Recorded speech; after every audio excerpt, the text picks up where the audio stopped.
ಎಲ್ರಿಗೂ ನಮಸ್ಕಾರ. ಇವತ್ತು ಶನಿವಾರ ಮಧ್ಯಾಹ್ನ ನಾವೀಗ ಮಧುಗಿರಿ ಟೌನಿಗೆ ಹೊರಟಿದ್ದೀವಿ. ಯಾಕಂದರೆ ನಮ್ಮ ಜಾಣೆ ಮಗಳು ಸ್ಕೂಲಲ್ಲಿ ಪೇರೆಂಟ್ಸ್ ಮೀಟಿಂಗ್ ಇದೆ. ಹಾಗಾಗಿ ಈ ಸಲ ಮಗಳು ಪ್ರೋಗ್ರೆಸ್ ಕಾರ್ಡ್ ನೋಡಿಬಿಟ್ಟು ಅಮ್ಮ ತುಂಬಾ ಖುಷಿಯಾದರು. ಯಾಕಂದರೆ FA4 ಟೆಸ್ಟ್ನಲ್ಲಿ ಮಗಳದು ಔಟ್ ಆಫ್ ಮಾರ್ಕ್ಸು. ಇದೇ ಖುಷಿಗೆ ನಿಂಗೇನು ಬೇಕು ಅಂತ ಅಮ್ಮ ಕೇಳಿದ್ರೆ ಮಗಳು ನನಗೆ ಪೇಸ್ಟ್ರಿ ಬೇಕು ಅಂತ ಹೇಳಿದ್ಲು. ಅದಕ್ಕೆ ನಾವೀಗ ಕೇಕ್ ವರ್ಡ್ ಹತ್ರ ಬಂದ್ವಿ. ಜಾಣೆ ಮಗಳು ಪೇಸ್ಟ್ರಿ ತಗೊಂಡ್ರೆ ನಮ್ಮ ಶ್ರೀಮತಿಯವರು ಚಂಪಾಕಲಿ ಸ್ವೀಟ್ ತಗೊಂಡ್ರು.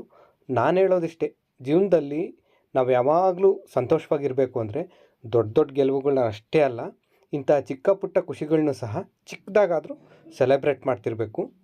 ಅಲ್ಲಿಂದ ನಾವು ಸೀದಾ ಒಂದು ಪಾತ್ರೆ ಅಂಗಡಿಗೆ ಬಂದ್ವಿ. ಯಾಕಂದರೆ ನಮ್ಮೂರಲ್ಲಿ ನಾಳೆ ಒಂದು ಕಾರ್ಯಕ್ರಮ ಇದೆ, ಅದಕ್ಕೆ ಕಳಶ ಮಾಡಬೇಕಿತ್ತು. ಆ ಕಳಶ ಮಾಡೋದಕ್ಕೆ ನಮಗೊಂದು ಚಿಕ್ಕದೊಂದು ಬಿಂದಿಗೆ ಬೇಕಿತ್ತು.